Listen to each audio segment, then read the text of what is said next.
और कांग्रेस पार्टी के नेतृत्व और जॉर्ज सोरोस का संबंध सबको मालूम है। और जॉर्ज सोरोस ने खुलेआम भारत को चेतावनी दिया है और भारत के अर्थव्यवस्था को नष्ट करने के लिए उन्होंने $1 बिलियन का भी आवंटन किया गया है। ये तो सबको मालूम है। ये भारतीय जनता पार्टी का ही मुद्दा नहीं है बल्कि पूरा देश का मुद्दा है। इसमें सारे पार्टियों को एकजुट होकर के क्या आप लोग चर्चा चाहते हैं तो राहुल गांधी का समझाओ, वो समझते नहीं है। तो राहुल गांधी के चपेट में कांग्रेस लोग आ गए हैं तो हम क्या कर सकते हैं।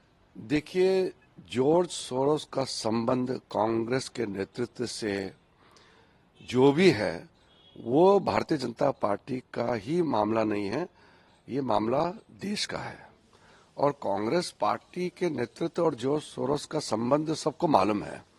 और जॉर्ज सोरोस ने खुलेआम भारत को चेतावनी दिया है भारत सरकार के खिलाफ और भारत के अर्थव्यवस्था को नष्ट करने के लिए उन्होंने $1 बिलियन का भी आवंटन किया गया है।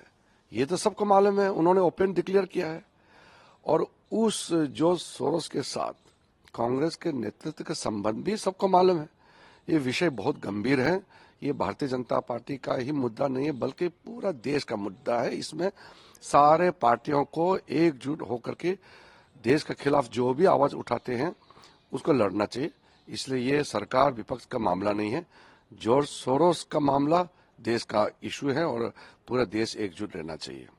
जहां तक पार्लियामेंट चलाने का ये जो सिलसिला है, ये तो पार्लियामेंट तो चलना शुरू हो गया था।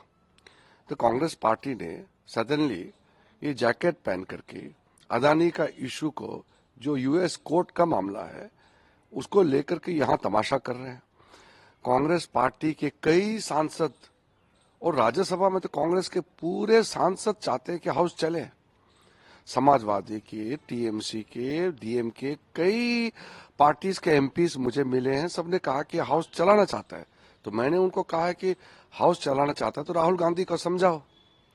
अब राहुल गांधी को गरीबों का मसला और आम लोगों का जो भी इशू है उसका कोई मतलब नहीं है, उनको समझ नहीं है। क्योंकि राहुल गांधी तो लोगों का इशू से कोई लेना देना नहीं है। उनका अपना एक महत्वाकांक्षा है, अपना एक स्टाइल है, नाटकीय तरीके से कुछ ना कुछ करते रहते हैं। तो उससे प्रभावित होकर के संसद का सत्र का जो कामकाज में रुकावट डालना ठीक नहीं है।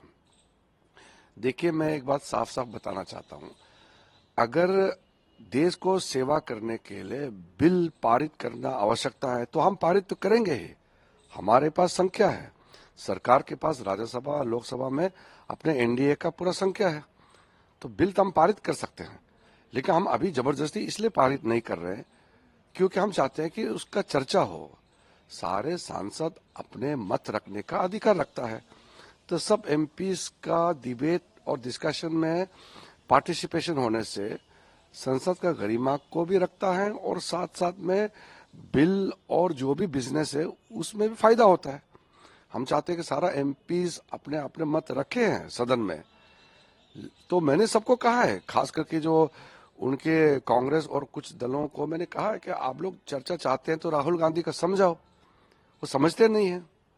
तो राहुल गांधी के चपेट में कांग्रेस लोग आ गए हैं तो हम क्या कर सकते हैं। लेकिन नुकसान तो देखिए, ये जो अपोजिशन एमपी से उनको बहुत ज्यादा नुकसान हो रहा है क्योंकि वो अपना बात नहीं रख पा रहा है।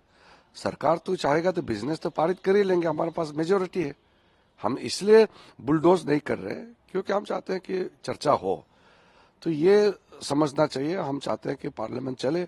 मैं फिर से अपील करता हूं कि कांग्रेस पार्टी के जो एमपीज हैं जो चर्चा चाहते हैं, हाउस में डिबेट डिस्कशन में हिस्सा लेने चाहते हैं, सब लोग जाके राहुल गांधी को समझाए कि ये बचकना, ये नाटकीय जो हर दिन वो करते रहते हैं वो बंद करें और फिर हाउस में आकर के हाउस चलाने में मदद करें।